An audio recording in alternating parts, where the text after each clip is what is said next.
जी हाँ, खास बुलेटिन की करने जा रहे हैं शुरुआत। जो पुतिन के खिलाफ वो मारा जाएगा, ये कौन कह रहा है ये आपको बताएंगे। रूस और यूक्रेन के बीच अभी जंग चल ही रही है। जंग से हुई बर्बादी से दुनिया अभी उबर भी नहीं पाई है कि एक नया वॉर फ्रंट खुलने की आशंका बढ़ गई है। युद्ध का ये नया मैदान आर्मेनिया और अजरबैजान के बीच शुरू हो सकता है। आखिर क्यों इन देशों के बीच जंग भड़क सकती है, पूरा मामला आपको बताएंगे। उधर पुतिन के एक और विरोधी की मौत हो गई है। मतलब साफ है, रूस में पुतिन के खिलाफ जो आवाज उठाएगा वो जिंदा नहीं रह पाएगा।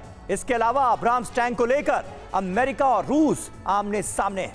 इसके अलावा भी युद्ध के मैदान से जुड़ी कई बड़ी खबरें आज आपके सामने होंगी, लेकिन शुरुआत अहम खबर के साथ कर रहे हैं। नया वॉर फ्रंट नजर आ रहा है। आर्मेनिया फिर से अड़ गया है, अजरबैजान भारी पड़ता नजर आ रहा है। इसकी पूरी डिटेल आपको देंगे। आर्मेनिया अजरबैजान में क्या एक बार फिर युद्ध तो नहीं शुरू हो जाएगा, इस सवाल का जवाब आपके सामने रखेंगे। लेकिन उससे पहले यूक्रेन के वॉर जोन में लिए चलते हैं। यूक्रेन के Mi-8 हेलीकॉप्टर का विध्वंसक हमला हुआ है। हेलीकॉप्टर ने रूसी ठिकानों को बनाया निशाना।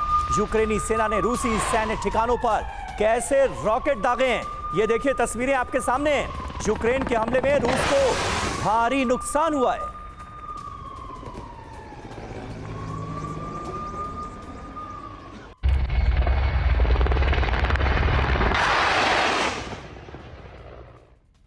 और यूक्रेन युद्ध के बीच किसी भी वक्त खुल सकता है एक नया वॉर फ्रंट, जिसका हमने शुरू में जिक्र किया।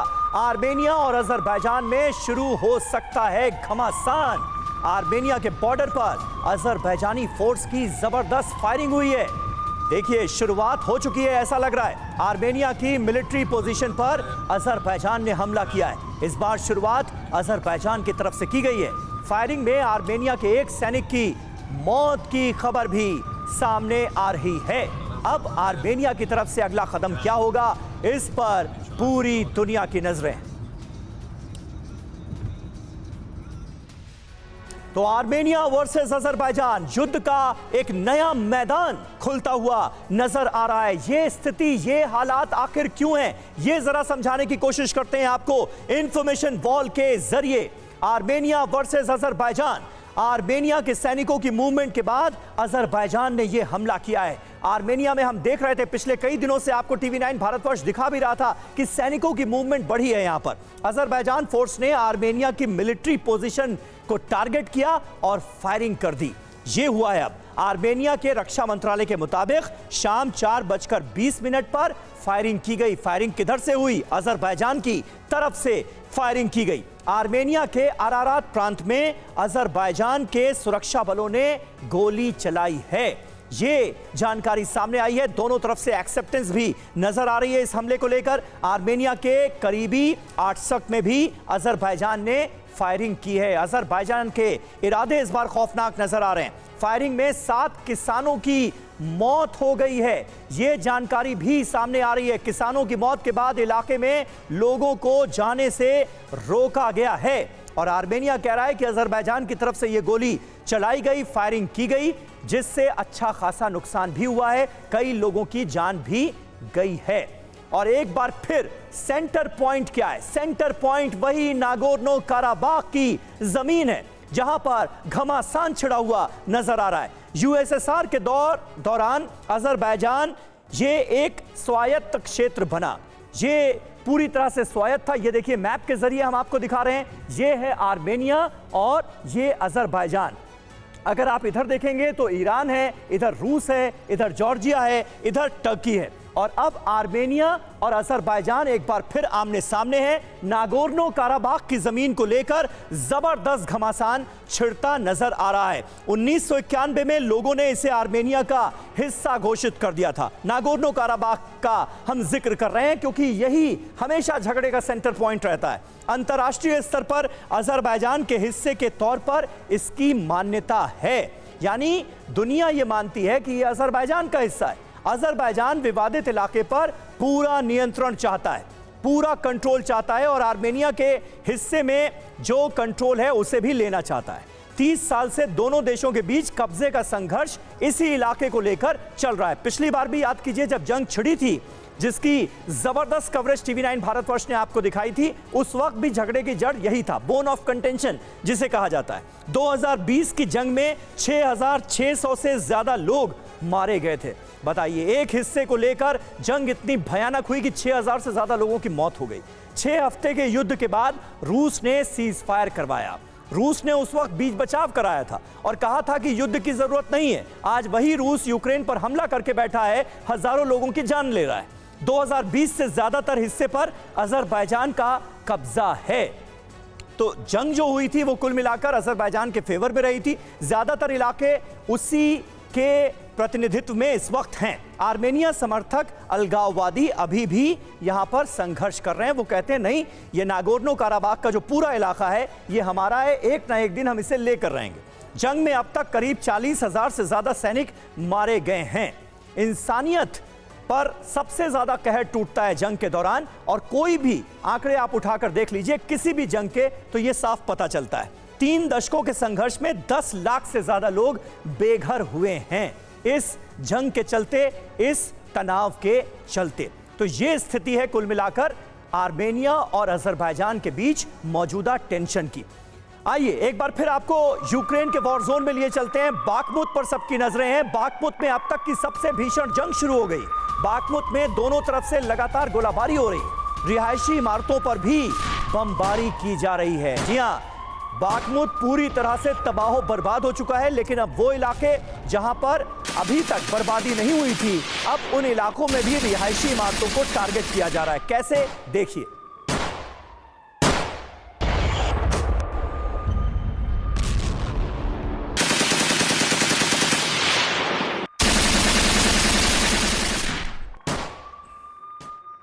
और देखिए, बड़ी जानकारी मिल रही है, यूक्रेन ने क्रीमिया में फिर किया है अटैक।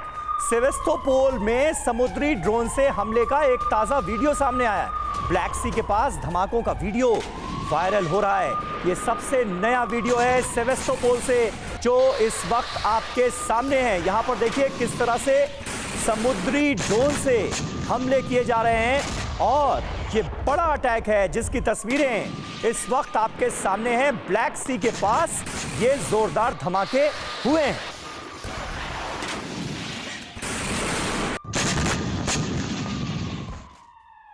और देखिए, इस बीच एक बहुत महत्वपूर्ण खबर हमारे पास आ रही है। व्लादिमीर पुतिन की आलोचना करने वाले पॉप सिंगर की मौत हो गई है। रहस्यमयी मौत। रशियन पॉप सिंगर दीमा नोवा की संदिग्ध मौत हो गई है। नदी में बर्फ पर गिरने से दीमा नोवा की जान चली गई। अपने गाने में दीमा ने पुतिन की आलोचना की थी।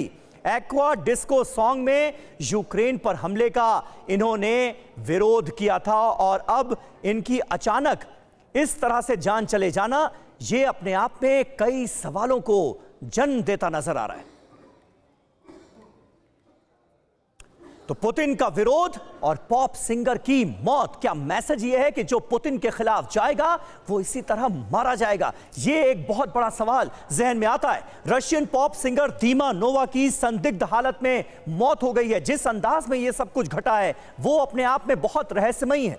जमी हुई वोल्गा नदी पार करते समय दीमा की नदी में गिरने से जान चली गई, और अब यह सब कुछ जो कुछ हुआ है वो सवालों के घेरे में है। अपने भाई और 3 दोस्तों के साथ नदी पार कर रहे थे दीमा, और दीमा का जिक्र इसलिए जरूरी है क्योंकि हाल ही में जो उन्होंने गाना लिखा था, गाना गाया था, उसमें यूक्रेन युद्ध को जिस तरह से शुरू किया गया रूस की तरफ से, उसका विरोध किया गया था। नदी में बर्फ पर गिरने से अब दीमा की मौत हो जाती है, इसीलिए ये सवाल खड़े हो रहे हैं। दीमा के साथ 3 दोस्त भी बर्फ पर गिरते हैं, 2 बच गए और एक की जान चली गई। दीमा की भी जान चली गई इस भयानक हादसे में। 35 साल के दीमा का असली नाम दिमित्री स्विरगुनोव था, और वो खासे मशहूर थे, ना सिर्फ रूस में बल्कि रूस के बाहर भी लोग उन्हें जानते थे। पॉपुलर रूसी बैंड क्रीम सोडा के वो संस्थापक थे। क्रीम सोडा के नाम से ये पूरा रूसी बैंड जो है वो अलग अलग गाने गाता था, और हाल ही में उनकी चर्चा इसलिए भी हुई क्योंकि उन्होंने एक तरह से अपने नए सॉन्ग के जरिए पुतिन के फैसले की आलोचना की, और अब उनकी जान चली गई। विरोध किया, जान चली गई। पॉप सिंगर दीमा नोवा ने अपने गाने में पुतिन का विरोध किया था। एक्वा डिस्को सॉन्ग उनका सबसे लोकप्रिय गाना था। इस गाने में दीमा ने पुतिन का विरोध किया था, उनके फैसले की आलोचना की थी। यूक्रेन हमले के बाद रूसी प्रदर्शनकारियों की आवाज बन गया था ये गाना। गाने में पुतिन के आलीशान बंगले की भी आलोचना की थी, यानी पॉलिसीज की आलोचना की गई थी और कुछ व्यक्तिगत हमले भी व्लादिमीर पुतिन पर बोले गए थे, जो जाहिर है व्लादिमीर पुतिन को अच्छा नहीं लगा होगा, नागवार गुजरा होगा। लेकिन अब जिस अंदाज में इस सिंगर की मौत की खबर आ रही है वो कई सवाल खड़े करता है। आइए एक और अहम खबर का रुख करते हैं। यूक्रेन को अब्राम्स टैंक देने के ऐलान पर रूस और अमेरिका में टेंशन बढ़ती जा रही है। पुतिन के करीबी सर्गेई रियाबकोव की पश्चिम को चेतावनी। सर्गेई ने न्यूक्लियर तनाव बढ़ने की चेतावनी दी है। अमेरिका ने यूक्रेन को जल्द अब्राम्स टैंक देने का ऐलान किया है।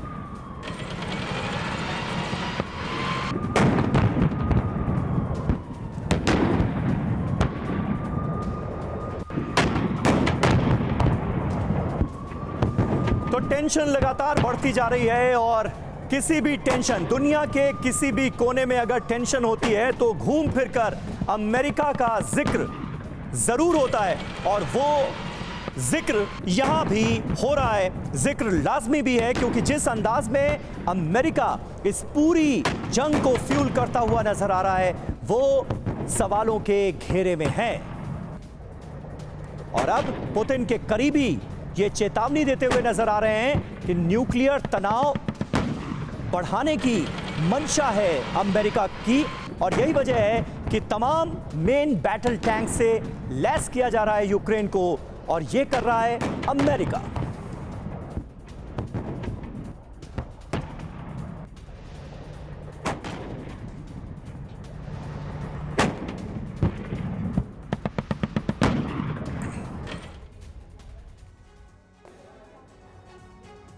तो देखिए, अब्राम्स कराएगा न्यूक्लियर वॉर। यूक्रेन को अब्राम्स टैंक देने के ऐलान से पुतिन बेहद खफा हैं। पुतिन के खास सर्गेई रियाबकोव ने अमेरिका और पश्चिमी देशों को बड़ी धमकी दी है। यूक्रेन को हथियार देकर अमेरिका एटमी जंग का माहौल बनाने में मदद कर रहा है। अमेरिका और पश्चिमी देश यूक्रेन को हथियार देना बंद करें, यह सीधे तौर पर कहा गया है। यूक्रेन को 31 बिल्कुल नए M1A2 अब्राम्स टैंक देगा अमेरिका, यह क्लियर किया गया है। अभी यूक्रेन को पुराने अब्राम्स मिलेंगे क्योंकि नए टैंक बनने में वक्त लगेगा। ब्रिटेन भी यूक्रेन को चैलेंजर टैंक देने जा रहा है, यानी अमेरिका और ब्रिटेन दोनों ही मुल्कों की कोशिश है कि कैसे इस जंग को खत्म ना होने दिया जाए। और कुल मिलाकर इसका असर सीधे तौर पर वॉर जोन में हम देख रहे हैं, जंग की चिंगारियां भड़कती नजर आ रही हैं। यूक्रेन को जिन हथियारों की डिलीवरी के लिए पेंटागन आनाकानी कर रहा था, जेलेंस्की की जिन वेपन्स डिमांड को बाइडेन अनदेखा कर रहे थे, आज उन्हीं विध्वंसक वेपन्स की खेप वक्त से पहले कीव पहुंचाने की तैयारी की जा रही ताकि जल्द से जल्द यूक्रेनी सेना वॉर जोन में अमेरिकी हथियारों का इस्तेमाल कर सके, रूसी ब्रिगेड को बैकफुट पर ला सके। मगर बड़ा सवाल यह भी है कि अचानक ही अमेरिका का मन कैसे बदला? क्यों बाइडेन ने जेलेंस्की की वेपन्स फाइल्स पर फौरन मोहर लगा दी? तो इसकी वजह है शी पुतिन का वो गठबंधन जिसके चलते किसी भी वक्त वॉर जोन में एटमी आंधी आ सकती है। कैसे? एक डिटेल्ड रिपोर्ट आपको दिखाते हैं।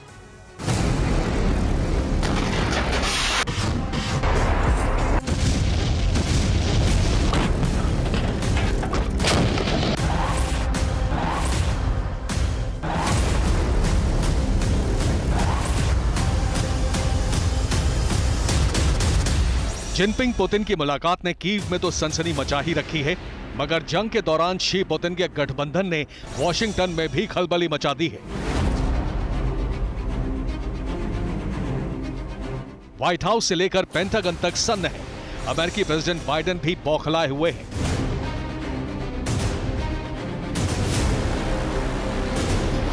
और इसी प्रेशर गेम के चलते अमेरिका ने बड़ा कदम उठाया है। जानते हैं क्या?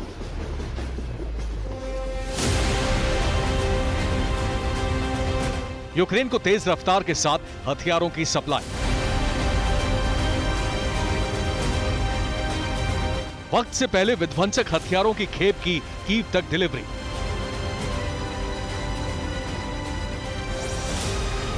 दरअसल पेंटागन की तरफ से जो अपडेट सामने आया है उसके मुताबिक अमेरिका M1 अब्राम्स टैंक वक्त से पहले कीव भेजेगा। पैट्रियट डिफेंस सिस्टम भी जल्द ही कीव डिलीवर होगा। इसके अलावा 30 लाख क्लस्टर शेल्स यूक्रेन को मिलेंगे। अमेरिकी F-16 फाइटर जेट भी यूक्रेन को दे सकता है।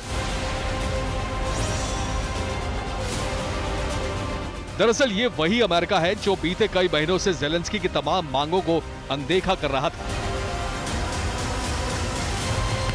ये वही अमेरिका है जो इन हथियारों की सप्लाई को लेकर आनाकानी कर रहा था।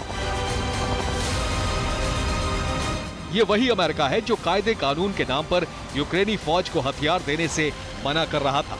मगर आज वही अमेरिका वक्त से पहले हर विध्वंसक वेपन को कीव पहुंचाने में जुटा है। और इसकी सिर्फ और सिर्फ एक वजह है जिनपिंग पुतिन की महामुलाकात। युद्ध को लेकर दोनों सुपर लीडर के बीच हुई बात।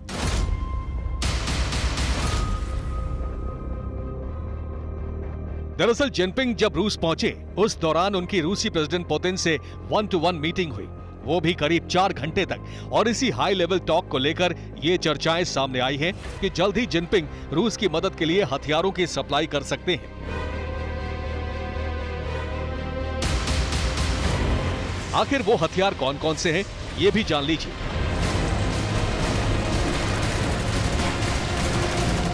TF-15 missile, PHL-16 MLRS, HJ-10 anti tank missile system, type 96B tank.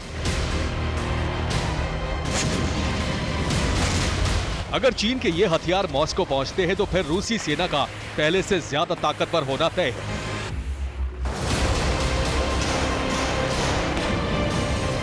क्योंकि मौजूदा वक्त में यूक्रेन से जो जंग जारी है उसमें यूक्रेन को हथियारों की सप्लाई करने वाले देशों की फहरिस्त तो लंबी है, मगर रूस को हथियारों की सप्लाई करने वाला, सैन्य मदद करने वाले देश चुनिंदा है।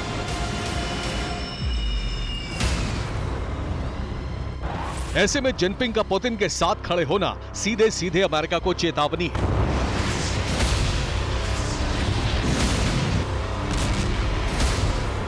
और जहां तक बात यूक्रेन को अमेरिका से मिल रही मदद की है, Abrams tank, patriot missile defence system और क्लस्टर शेल्स की है, तो पुतिन ने भी बैटल ऑफ विध्वंस में अपने सबसे खूंखार लड़ाके को झोंक दिया है, जिसका नाम है T-90 टैंक।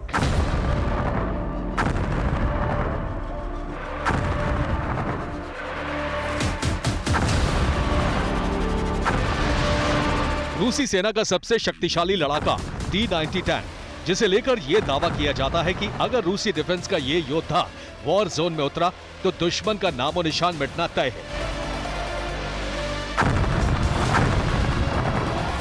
क्योंकि बारूदी तूफान लाने वाले इस विध्वंसक की एंट्री से ही दुश्मन दहल जाता है। इसकी फाइटिंग स्किल और अटैकिंग मोड का कोई सानी नहीं। आखिर कैसे, ये भी जान लीजिए।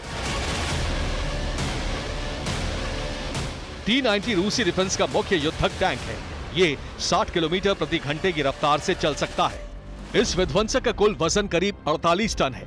रूसी डिफेंस का T-90 थर्ड जनरेशन टैंक है। इसमें 125 मिलीमीटर की स्मूथ बोर कैनन लगी होती है। ये कैनन 10 से 12 राउंड गोले हर मिनट दागती है। इसमें 7.62 मिलीमीटर की मशीन गन भी लगी होती है। T-90 एंटी एयरक्राफ्ट मिसाइल से भी लैस होता है, जिसके चलते ड्रोन और हेलीकॉप्टर पर भी अटैक संभव है।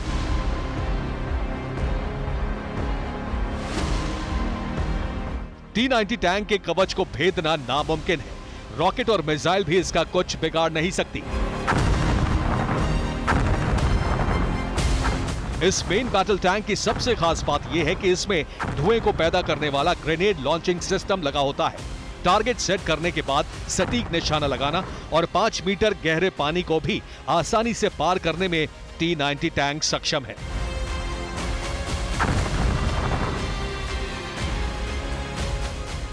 इतना ही नहीं, रूस ने T-80, T-62M टैंक को भी यूक्रेन के खिलाफ जंग में उतारा है। T-62M टैंक को खास तौर पर अपग्रेड किया गया है। इसमें 1PN96 MT thermal imaging site system लगाया गया है, ताकि ये रात के वक्त भी दुश्मन के ठिकानों पर गोला बारूद बरसा सके। आर पार की जंग में सॉलिड और सटीक निशाना लगा सके। मतलब साफ है कि भले ही यूक्रेन की मदद करने के लिए महाशक्ति अमेरिका और नेटो के दर्जनों देश लगे हों, लेकिन महाबली रूस अपने ही दम पर यूक्रेन के साथ साथ अपने हर दुश्मन के होश फाख्ता कर देगा। और अब तो जिनपिंग ने भी रूस का साथ देने का ऐलान कर दिया है। यानी साल 2023 में दो मुल्कों की जंग प्रचंड युद्ध में तब्दील हो जाएगी। Bureau report, TV9 Bharatvarsh.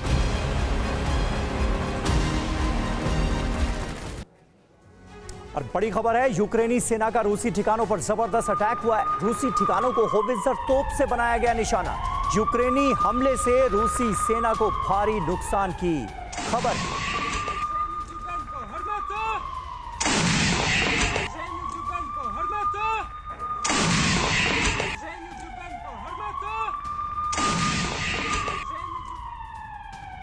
और एक बड़ी खबर है, जिनपिंग के मॉस्को से निकलते ही यूक्रेन में विध्वंसक अटैक शुरू हो गए।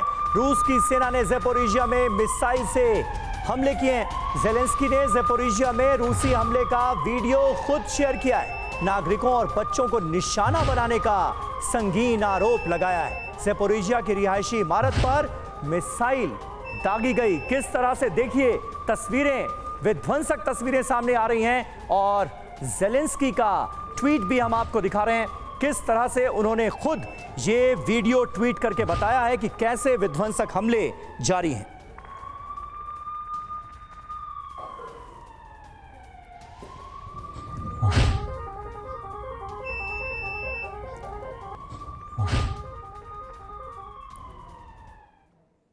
और देखिए, जिस वक्त जिनपिंग और पुतिन की मुलाकात हो रही थी, ठीक उसी वक्त यूक्रेन की तरफ से रूस पे ड्रोन अटैक हुए। फिर जैसे ही शी मॉस्को से निकले, पुतिन ने विध्वंसक बदला ले लिया।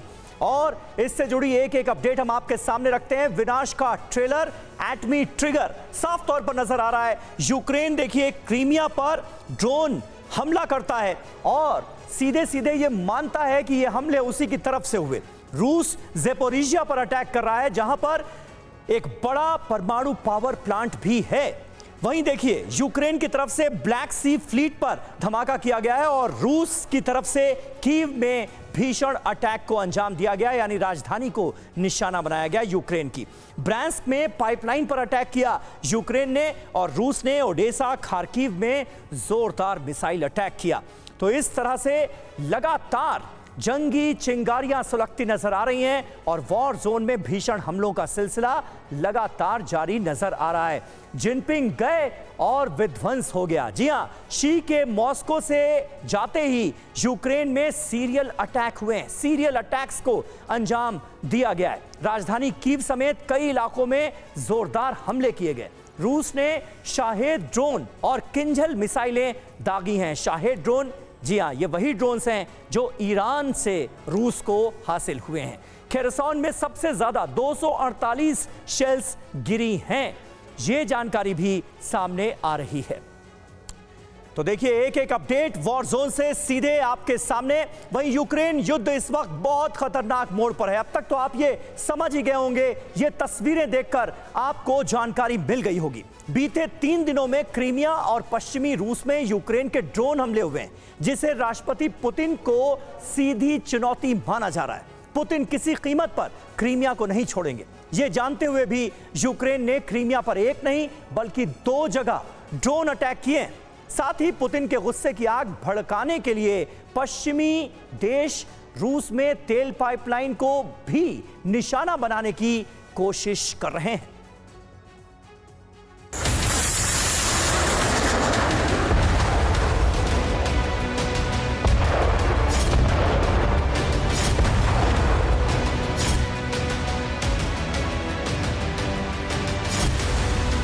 जिस वक्त क्रेमलिन में रूस के राष्ट्रपति व्लादिमीर पुतिन और चीन के राष्ट्रपति शी जिनपिंग अपनी दोस्ती का जाम छलका रहे थे, लगभग उसी दौरान क्रेमलिन से लगभग 400 किलोमीटर दूर रूस के ब्रियांस्क में तेल पाइपलाइन पर एक धमाका हुआ।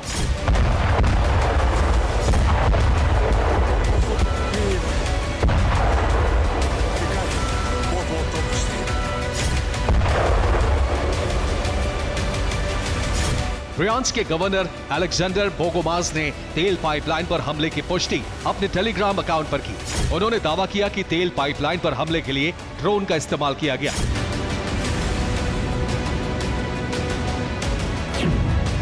ब्रियांस्क में दुनिया की सबसे लंबी तेल पाइपलाइन है। यूक्रेन युद्ध से पहले इस पाइपलाइन से पोलैंड, बेलारूस, हंगरी, चेक रिपब्लिक, ऑस्ट्रिया और जर्मनी तक तेल की सप्लाई होती थी।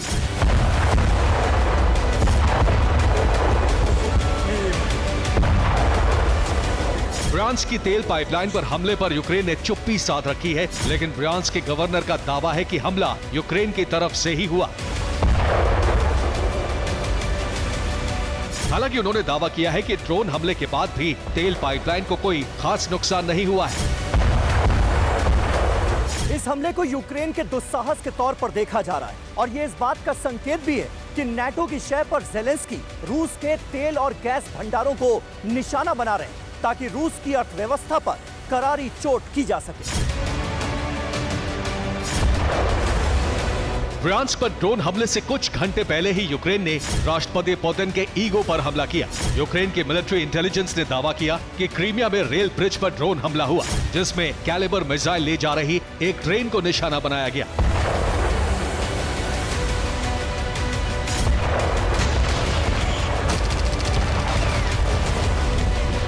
यूक्रेन ने इस हमले की जिम्मेदारी तो नहीं ली, लेकिन दावा किया कि क्रीमिया में रूस के सैन्य ठिकानों पर भेजी जा रही मिसाइलों की पूरी खेप ड्रोन हमले में तबाह हो गई है।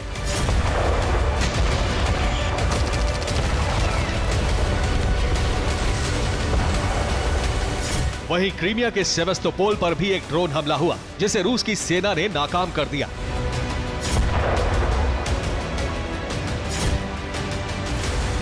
क्रीमिया के रूसी गवर्नर के मुताबिक कुल 3 ड्रोन सेवास्तोपोल में घुसपैठ कर रहे थे, जिन्हें रूसी सैनिकों ने एंटी एयरक्राफ्ट गन से मार गिराया। हालांकि इस दौरान हुए धमाकों में कुछ इमारतों की खिड़कियों के शीशे टूट गए। क्रीमिया पर इन हमलों को यूक्रेन की आक्रामक रणनीति का हिस्सा माना जा रहा है। ब्लैक सी पर कंट्रोल रखने के लिए क्रीमिया पर रूस का कब्जा जरूरी है और इसीलिए रूस के राष्ट्रपति पुतिन खुली धमकी दे चुके हैं कि अगर क्रीमिया पर हमला हुआ तो रूस अपनी पूरी ताकत से जवाब देगा, चाहे उसके बाद विश्व युद्ध या परमाणु युद्ध ही क्यों ना छिड़ जाए। इसके बाद भी क्रीमिया पर यूक्रेन के ड्रोन अटैक का मतलब यही है कि ज़ेलेंस्की अब पुतिन को बड़े युद्ध के लिए उकसा रहे हैं और ये काम अमेरिका और नेटो की शह के बिना संभव नहीं है।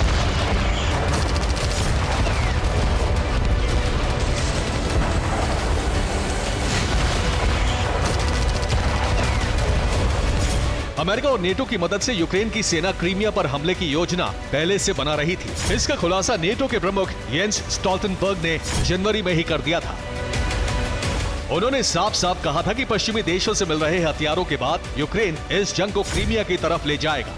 क्रीमिया चूंकि रूस की रणनीतिक नब्ज है, इसलिए क्रीमिया पर आंच आते ही जंग भयानक हो जाएगी।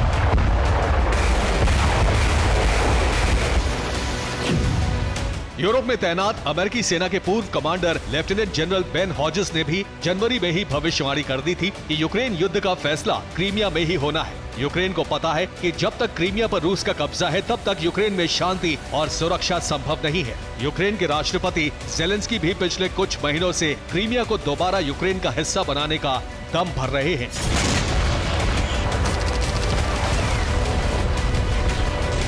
हालांकि यूक्रेन और नेटो को भी अंदाजा है कि क्रीमिया पर डायरेक्ट अटैक का मतलब है पुतिन के गुस्से की आग भड़काना। क्रीमिया पर हमले का बदला लेने के लिए पुतिन क्या कर सकते हैं, इसे सोचकर ही नेटो के होश उड़े हुए हैं। इसीलिए क्रीमिया ब्रिज पर अटैक हो या फिर इस हफ्ते हुए ड्रोन हमले, यूक्रेन की सेना इसका क्रेडिट लेने की हिम्मत भी नहीं दिखा पाई है।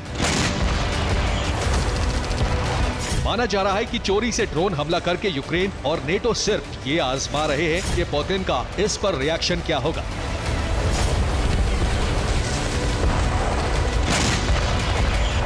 फिलहाल रूस ने क्रीमिया और ब्रियांस्क पर हुए ड्रोन हमलों पर कोई जवाबी कार्रवाई नहीं की है। पुतिन के क्रीमिया दौरे के एक हफ्ते के अंदर ड्रोन हमले को पुतिन के लिए सीधी चुनौती माना जा रहा है। इसलिए इतना तो तय है कि पुतिन इसके लिए यूक्रेन और नेटो को सबक सिखाने के लिए कोई न कोई बड़ा धमाका जरूर करेंगे।